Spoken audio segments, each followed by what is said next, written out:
want to continue? Thank you very much. So, in your absence, I have written some more stuff on the board, but it's rather similar to the stuff you've already seen. So I'll explain it in a minute. When I embarrass the people who are arriving late, I have to do that. God, I've already started. I wish it was in Italian. Let me away. Here I've just reminded you, in case you've forgotten or didn't realise or didn't care. I've got a scan of my notes, including all the mistakes, and they're on my web page. So if you want to find my web page, it's got some complicated URL I never remember. So the usual strategy is just to Google my surname, because it's not that common. And if you find my web page, then somewhere near the top, there's just a link that says notes from lectures in Warsaw, probably. Used to say Bedlevo last week, I think, or something like that. Anyway, so that's what I wanted to say. So we're actually just retreading all the things we knew and loved from the first half of the lecture when we were looking at Hausdorff dimension. We're just recycling it, like most of mathematics, really. So we introduced the pressure function, but now it's a pressure function associated to a transformation rather than an iterated function scheme, but it doesn't really matter. And then for the pressure function, we draw the same magical picture, it's a yellow curve, and then from this magical picture, we want to deduce something. So in the Bowen case, the dimension came from where we cross the axis, but this particular curve crosses the axis at 1, which is not a very illuminating point to compute. So therefore, we squeeze out the information about what we're interested in, the Lyapunov exponent, and by some messing around, technically called thermodynamic formalism, you can show that the formula I wrote down for the Lyapunov exponent corresponds to the derivative of the pressure function here. So the fact that the derivative of the pressure is equal to the integral of something was famously an exercise in David Rouel's book from 1978. He used to put all the interesting stuff as exercises for some reason, which nobody could do. Solved in my book with Warwick. Oh, and it's also, and let me give a plug for Felix's book with Marius, which is a timeless classic. No, we also repeated second there, but it was also sketched by. Excellent. The second derivative, which is a theory. This is a really entirely different method of dark and hour. There you go. So let me say what a wonderful book it is, and then that will make the audience happy. And then I'll move on to say something mathematical. So we've got the pressure function now associated to an expanding map. We've got a transfer operator also associated to an expanding map. So you may be used to thinking of transfer operators for expanding maps where you take a point and you sum over the pre-images. But since I've drawn this as a Bernoulli map, I can actually just say there are inverse branches. I can just flip the picture over and say I go from X to these various pre-images. Then it looks just like the iterated function scheme.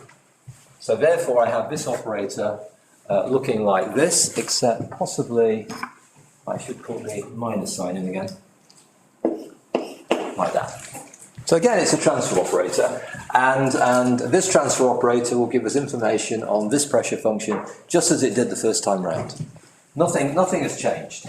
And so here's a little observation. So first of all, for this transfer operator, it's made an appearance, Deus ex machina, for the purposes of saying that, well, the pressure, the thing we're interested in, that's going to give us the Lyapunov from the derivative, comes as a maximal eigenvalue for the operator. That's it.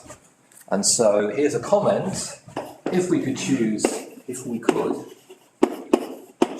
two values, let's say alpha and beta. Now here there's lots of elephant traps relating to signs, which I think I got right, we'll find out in a minute. And let's say I can find values for which pressure 1 minus epsilon is less than or equal to beta. So 1 minus epsilon is this guy. Yeah, so if I could find a value which is bigger than this, so it's going to be beta. Maybe I should draw it over here, so this would be pressure 1 minus epsilon. Here is going to be beta, rather than just some amorphous point floating around in space. And if I could find a value of alpha with the property that pressure 1 plus epsilon is less than or equal to minus alpha, this is a negative number. So less than or equal means it's going to be further up in the picture. So here would be pressure 1 plus epsilon. My hope is I've got the signs the right way around. So this would be minus alpha. It's kind of plausible. Then if I can choose two values like that, then the formula I've rubbed out, which was involving the bounds on the derivative, would imply that lambda t of mu was going to be bigger than or equal to alpha over epsilon and less than or equal to beta over epsilon. So if I can find values for which this is true, then I'm going to get upper and lower bounds on this picture. It's supposed to just come from this picture here. Modulo me getting the signs right, which is not always a clear thing, and some other messing around like that. Okay, maybe I will actually just invest 30 seconds writing down the formula I erased, since referring to formulas that are gone is not always that useful. So it was the one that said that all epsilon greater than 0. From the picture we could see that lambda t of mu, which was equal to minus, which way around is it? Minus the derivative of this pressure function. It's already Yeah. Isn't it already on the board? Is it on the board? Right above. I'm looking around. Yes, very good. That's very good. Apparently I rubbed out the bit that said 4, but then it's the equation. Oh, well, never mind. Excellent. That saves me no time at all since I'd already written it, but that's fine.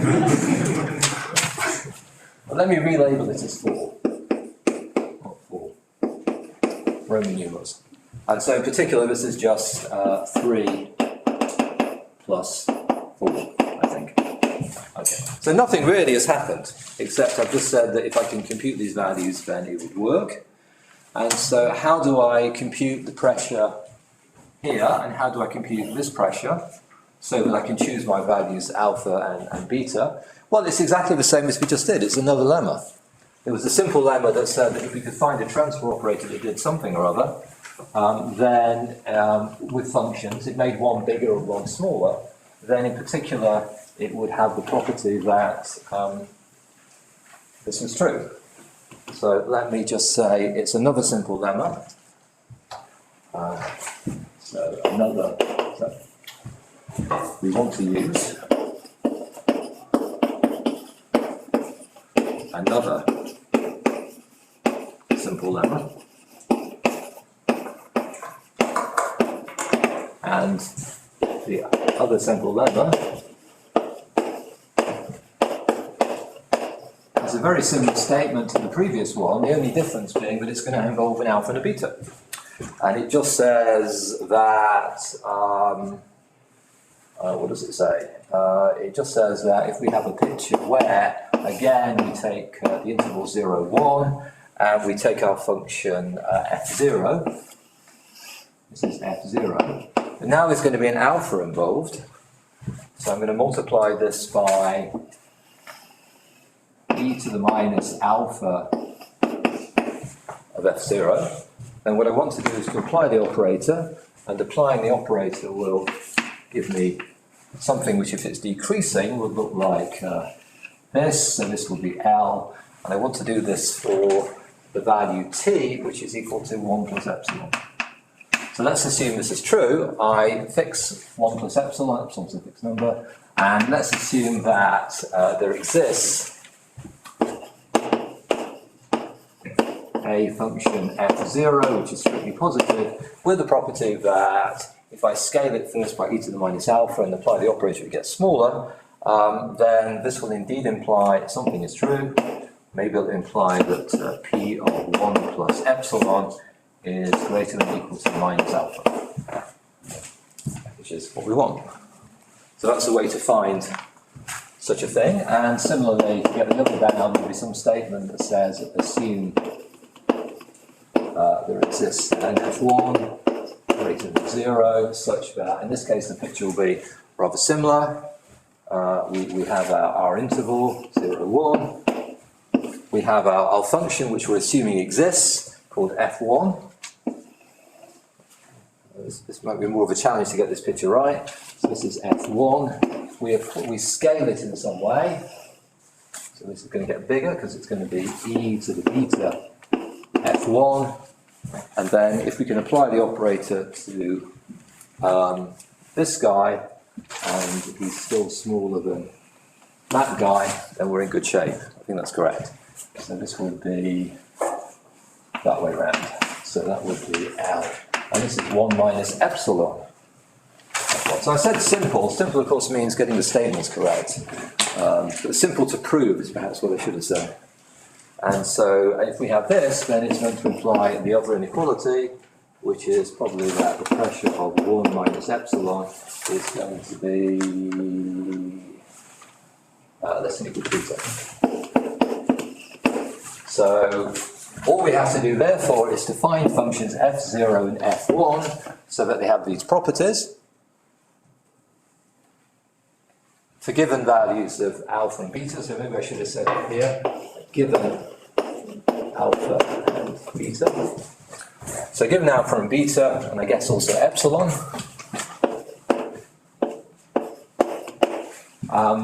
all we have to do is to find functions f0 and f1 with the property that they pictures look like this. And then in particular, that will imply that this is true, which will imply that we have upper and lower bounds on the Lyapunov exponent for the map. Now, you might think that it's bound to have an epsilon on the bottom, because epsilon's a small number, and if you're doing a calculation, having a small number on the bottom sounds like a bad thing. But the method is quite efficient. This method of choosing f0 and f1 is sufficiently efficient that the difference between alpha and beta is, you get a lot of control over the alpha and beta as well. So the error in computing alpha and beta is not very big compared with epsilon. That's like epsilon squared, depending on epsilon. So anyway, that's basically how it goes. And the proof of this is also 3 lines, which I won't give. But let me just make a comment about the example. And the example I mentioned before was the lantern map.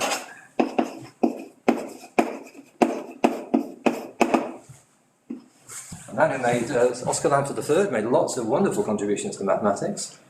But for some reason I don't think his legacy is going to be this particular map. And it's defined to be something involving white chalk.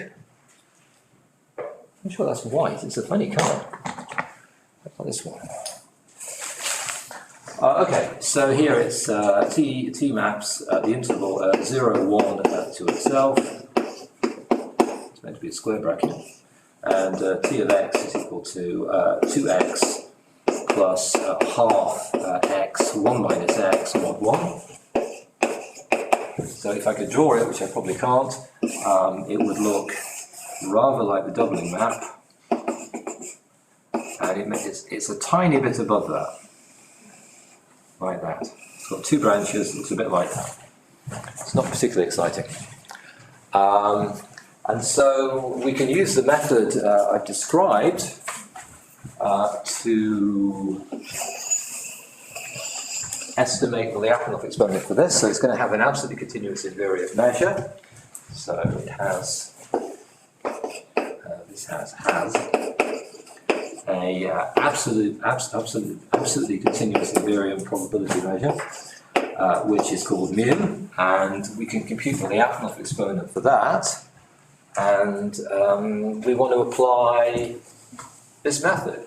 We want to choose an epsilon and stuff, an alpha and a beta, and then we apply this simple lemma, and it's going to tell us that we get this sandwich value, the value summed between these two values. And so what do we do? So in this case, we can choose epsilon to be, shall we say, 10 to the minus 180. It's kind of a small number. And then we choose alpha to be equal to, would you believe, 6.5766, except it's going to have 181 decimal places, and I can't write them all down, it would take too long. But the last 3 I'm going to talk about are going to be 8, 9, 0, and it's got to be small because it's got to be about the same size as epsilon. So this is times 10 to the minus 181. and then we choose beta to be 6.5766, lots of stuff in between, and then it goes down to 898, again times 10 to the minus 181. So my computer doesn't mind these numbers, it's very patient. And then you stick in, you find a function f0 and f1, the computer does it for you, it looks for a big matrix, it does something, and then it checks that these values are okay. And then this implies, in fact, that there's a value for the Lyapunov exponent, just using this inequality and these values checked by this lemma and some method. And so this turns out to be, well, it's rather like these numbers. So it's 0.65766, and it gives an answer which is accurate to 128 decimal places.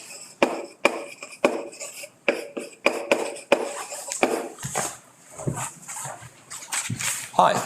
Are the calculations rigorous computer system? I mean, do they take into account all possible computer-generated errors? Yes. Do I take into account all errors? No, I have enough problems with mathematical errors as opposed to computational errors. But fortunately, I have a tradition of employing hard-working, conscientious, smart, computer-literate postdocs who check all these things for me and they rewrite the programs. I do all my computations using Mathematica, which I learned 30-something years ago. That was this 30 years ago, maybe 25 years ago, whenever it existed. But these guys do it in other languages. I have no idea what they are, and they seem to be quite rigorous. And they talk about a lot about the computational aspects. So let's say that it's accurate. How does that sound? Yes seems like a shorter answer. And yeah, so it's exactly analogous to what I was saying before. All we need to do is estimate the pressure. We find the alpha and betas, we use this lemma, blah, blah, blah, blah, blah. It's all that sort of stuff. Okay, so in the remaining, causes the thought, is the remaining 22 minutes? Could be. Okay, so in the remaining 22 minutes, let me explain how you do Lyapunov exponents for matrices. And using the same philosophy, I'm not going to look at very complicated matrices. I'm only going to look at 2x2 matrices. This isn't because the method is restricted to 2x2 matrices. It's because, first of all, it's easier to explain, and secondly, I'm less likely to get confused with the digits. But anyway, this is the second strand talking about Lyapunov exponents. So these are going to be Lyapunov exponents for random matrix.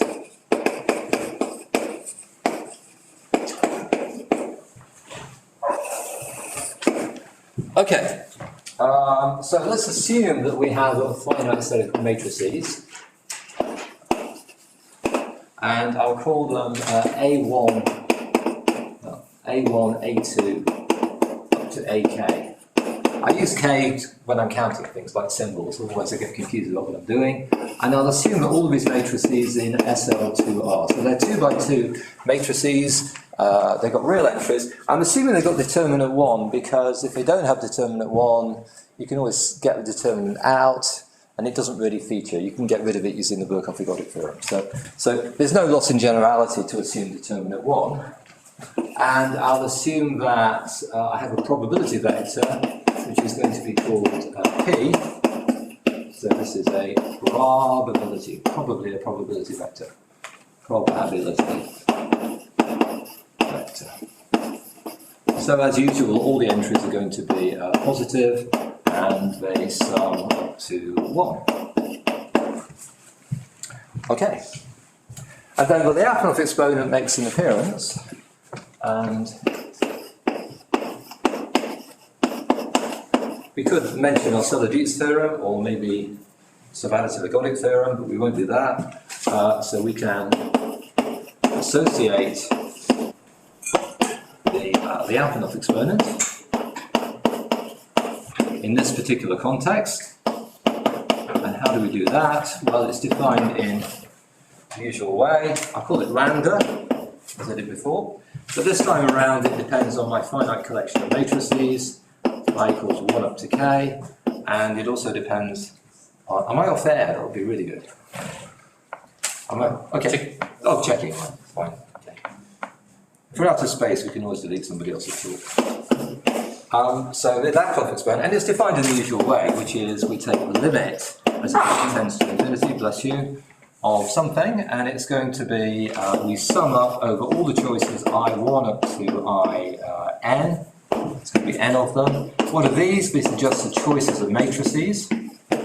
So there's going to be k to the n choices here, and then we look at the logarithm of the norm of the corresponding product of matrices up to IN. So it doesn't matter which norm we use because all norms are kind of equivalent. Then we divide it by n because we have an n inside here, and then we want to average it out. So we look at the probabilities P1, Pi2, blah blah blah blah, Pi, whatever, k, n, right. So we're just averaging over the logs of the products, all the possible k to the n products, when they're divided out by n. And then the limit actually exists by some subadditivity stuff, and that's going to be the Lyapunov exponent. And it works, it appears in the work of many great men, including Givash, but also, I should mention, Furstenberg, C.F. Furstenberg,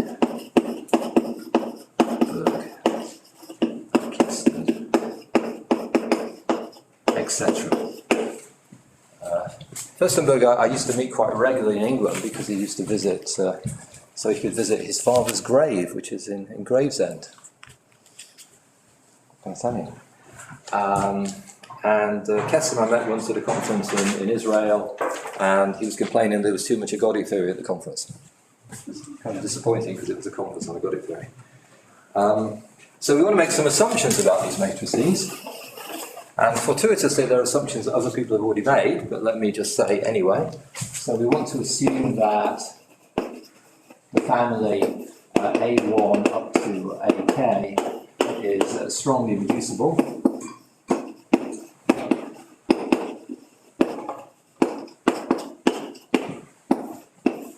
Which simply means that there isn't a finite collection of hyperplanes, or hyperlines, I suppose, which are preserved by the action of these matrices. I won't write that down. And then under that assumption, in fact, it implies that the Lyapunov exponent has to be strictly positive, which is a result of Furstenberg. That's just me rambling a bit, so let me just say CF other lectures. But it's a generic property, you're a bit unlikely not to have this property, so let's not worry about the definition. And so, again, the problem is, if you give me a finite collection of matrices, and you give me a probability vector, how am I going to work out what this number is, given that the definition doesn't look particularly helpful? And so the problem is, how do we estimate? How do we estimate lambda? On the understanding that, yet again, it's another number which is very hard to characterize in a simple way. So we proceed as before, so by analogy. With before, the previous case. We want to introduce an operator acting on a Banach space. We want to look at its maximal eigenvalue. We want to use that to give us a Lyapunov exponent. So we need a Banach space. We won't actually use C2 functions anymore.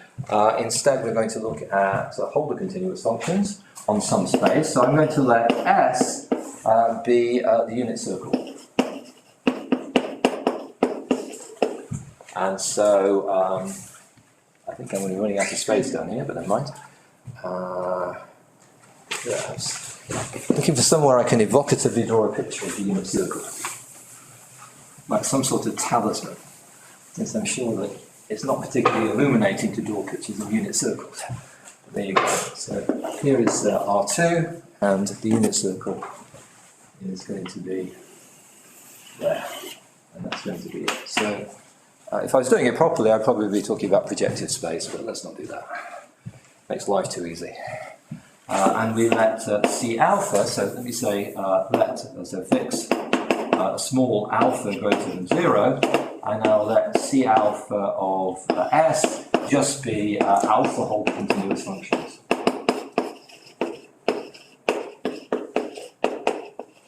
On, you guessed it, the unit circle.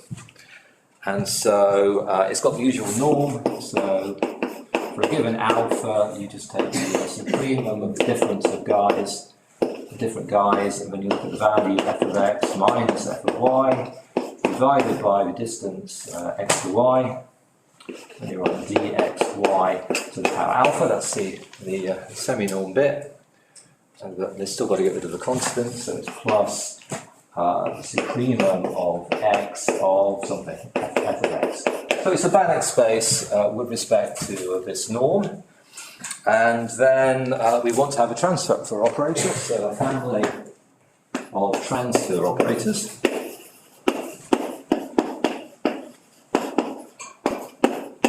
Again, parameterized by t, because I can't think of any other letter. So how do I do that?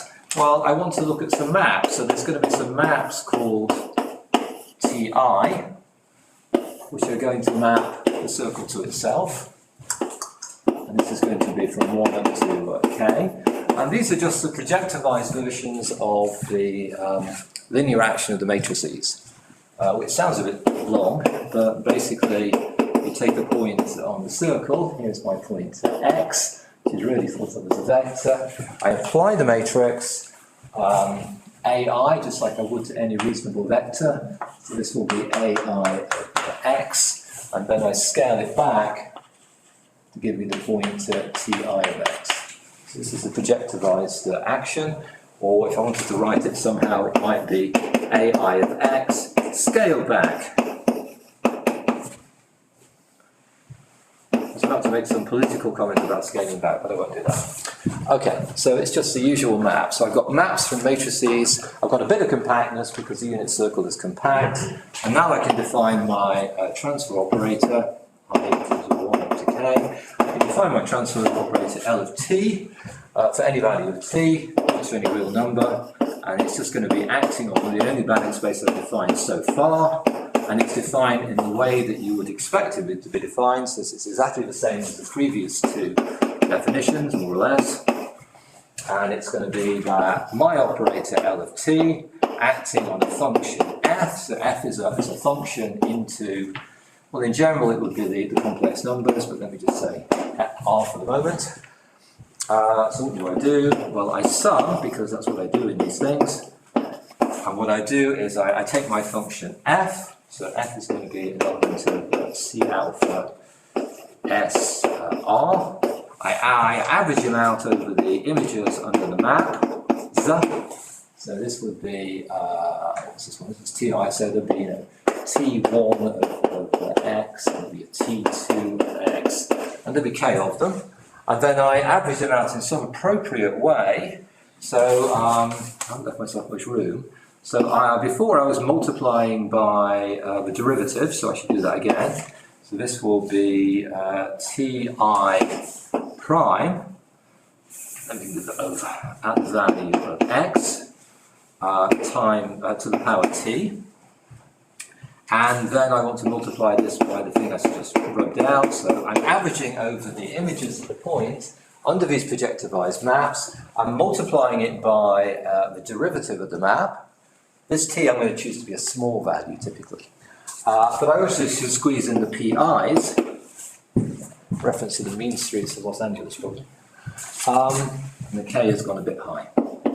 So that should involve all the things I've got. It involves the probability vector here, it involves the matrices through the projectivized actions, and it introduces this value t. And if I was in the previous cases, I'd have an operator which was kind of involving contractions and stuff like that. Here it doesn't quite work because it's very difficult to have maps on the circle which are contracting everywhere. Geometry doesn't work quite so well. But the good news is that it has the right property. It has a nice maximal eigenvalue which works for us. guess you want to assume proximality as well. I would assume proximality if I was in higher dimensions. I don't think you need proximality for What if all your matrices are rotations? a what? Are rotations?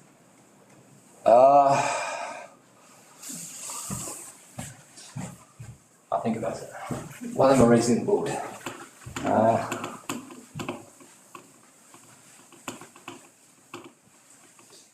Yeah, let's assume proximality then. That sounds like a good thing to assume. And proximality. Okay. So what we can do now is we can invoke a result of Lepage, who passed away maybe last year, maybe the year before, from 1982. And this says that if I choose alpha greater than 0 sufficiently small, and if I get another piece of chalk,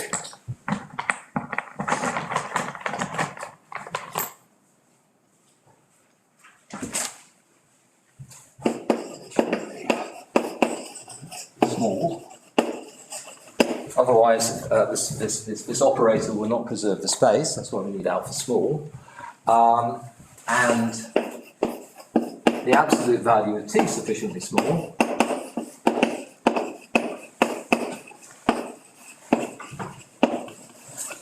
then there's a maximal, then L of t has a maximal positive eigenvalue, which previously for the other operators I called e to the p of t, but on this occasion I'm going to change it to q, and it's going to be e to the q of t. And say just means I'm defining it.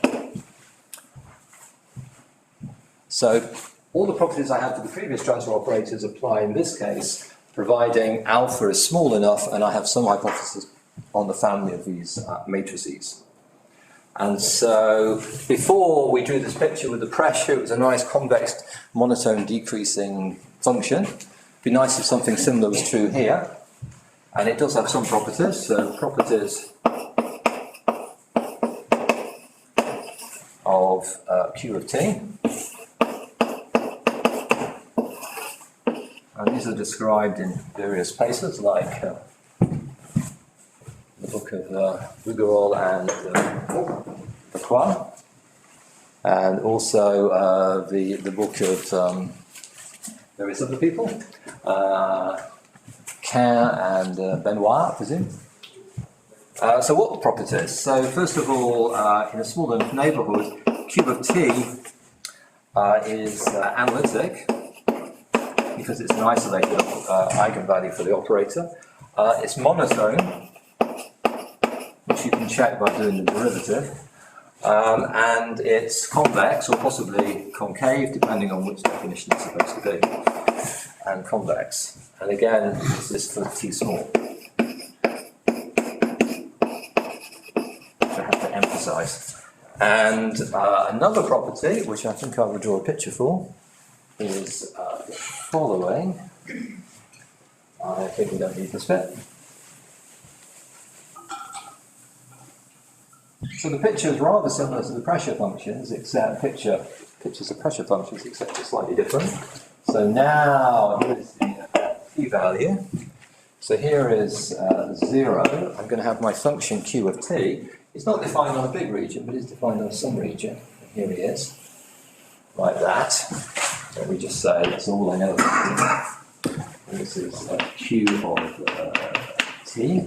That's t. Then the claim is that the Lyapunov exponent, well, before, in the case of maps, it was a derivative of some function at 0, it's the minus value of that, and here it's more or less the same. It's equal to minus 1/2 the derivative of q of t at the value dt. T is equal to 0. Yeah, is that the right picture? Yes. Right. So in particular, we take the tangent at this point of this guy, And if I draw it properly like that, then the slope of this will be given by this expression. So it's probably minus 2 lambda for the Lyapunov exponent. And so in particular, because of these properties, we get that for some small value,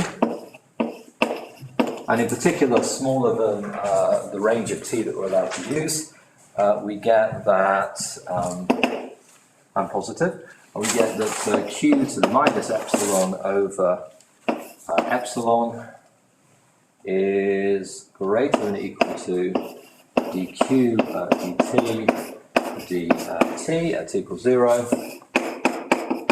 which is related to the Lyapunov exponent, and this will be bigger than q of epsilon over epsilon. Okay, so it's exactly the same story as before, except we have to be working on a slightly more restricted area. So we have our matrices, we associate our probability vector, we associate our transfer operator. He has a maximal eigenvalue by virtue of this stuff, and it has the right properties to say that the derivative of this maximal eigenvalue for the operator gives us information about the value of the Lyapunov exponent. And so in particular, it's the same game. If we wanted to get estimates on the value, then what we do is we choose some value epsilon, we choose some value minus epsilon, and then we get this bound that's coming from comparing the values here and here. And then if we knew the function q at this at the values epsilon and minus epsilon, we get this inequality. We choose epsilon as small as we could within the bounds of our computational skills, and that will give us better and better estimates on the Lyapunov exponent. And then how do we get the estimates on q? It's exactly the same as we did before. There's another simple lemma that says that if we take a transfer operator, if we can find some functions which have the property that they go down or they go up under applying the transfer operator, then that will tell us that these values are good for approximating q and q epsilon. It's completely parallel to what I said before, and that will give us bounds on this. So that's basically the method. And if you feel inclined to look at the notes which I have in my left hand, or possibly the ones which are scanned and put on my notes, I've got 2 applications of this, which I will just say what they are, I won't describe them.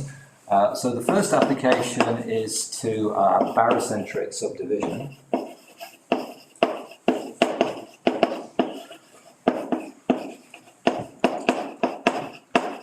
Which means that you take a triangle in the plane and then you subdivide it into smaller triangles by taking median lines like that.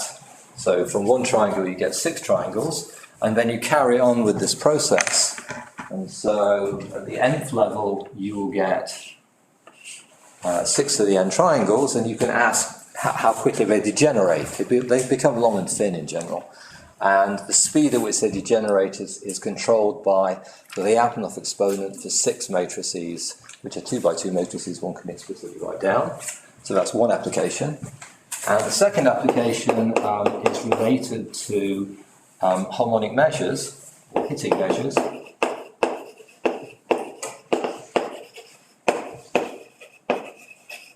So in an even more desperate attempt to link it up with the previous course, there was a course not even I was present at, which I think was given by Tiosa, maybe, Italian guy, who was talking about the Kajmanovic-Laprance conjecture about limit sets for Kleinian groups and stuff. So the question is, you can construct a measure on the boundary of hyperbolic space by doing some sort of random walk.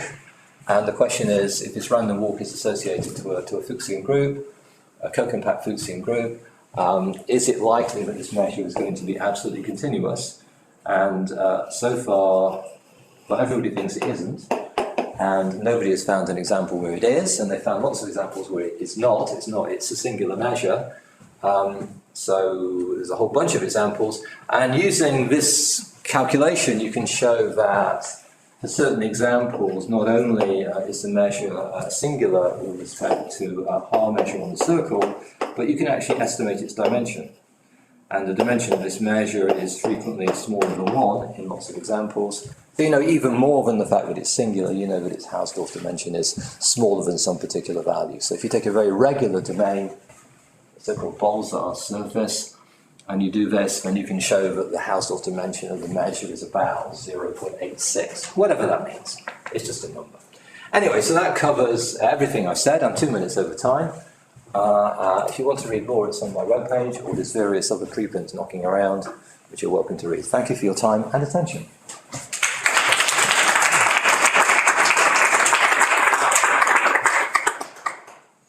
Questions, comments? This is related to Furstenberg's theorem that of exponent is non-zero. Well, I think the non-zero, the Lyapunov exponent comes from these assumptions about proximality and. Their measure is Yeah. So yeah, that's right. So what happens is that when you make these assumptions, I mean, if you think about how this single projective action works on the circle, then it's going to have 2 fixed points usually. It's kind of hyperbolic, and so one is attracting and one is repelling. Now, typically, if you're used to looking at Fuchsian groups and stuff like that, somehow these things tend to contract or expand or have some hyperbolicity on average. So if you define a transfer operator using these guys, averaging out, then on average it has the right spectral properties because it converges, it's contractive on average. So more of it contracts. At any given point, there's more guys contracting than guys that are expanding. And so consequently, that's where you get the spectral gap from. And so I think that when you assume these assumptions, you get this property of the projective action, and I think it comes from that basically. Hillel's a somewhat better ergodic theorist than I am, so he has much smarter ways of thinking of these things. Hello. So this min-max method in general, what do you need from your function space for it to work, for the theory to work? Well, when I wrote down the proof in the first example where you just iterate, you need positivity of the operator. You need that the powers of the operator in the supremum norm, when divided by, when you take the nth root, it should converge to e to the p. So that's all you need to estimate the pressure. But then you need to know that the pressure is telling you what you want to know. So in the hyperbolic case, if you want to know that you're estimating the Hausdorff dimension or something else like that, then you need the Bowen formula to tell you that. So you need like conformality, you need that sort of stuff, hyperbolicity and stuff like that. And as Marius pointed out last time, you run into problems with the Bowen formula if it's in a different fixed point. So that would be another issue. Yeah. Not much. You don't need very much, but then the things you do need are quite restricted.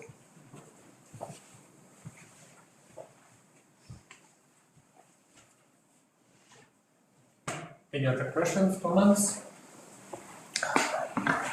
Not let us think part of the amazing lecture series.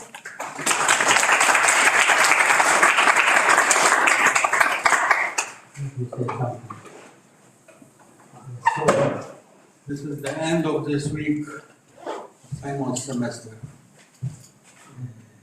In Warsaw. What about Coral?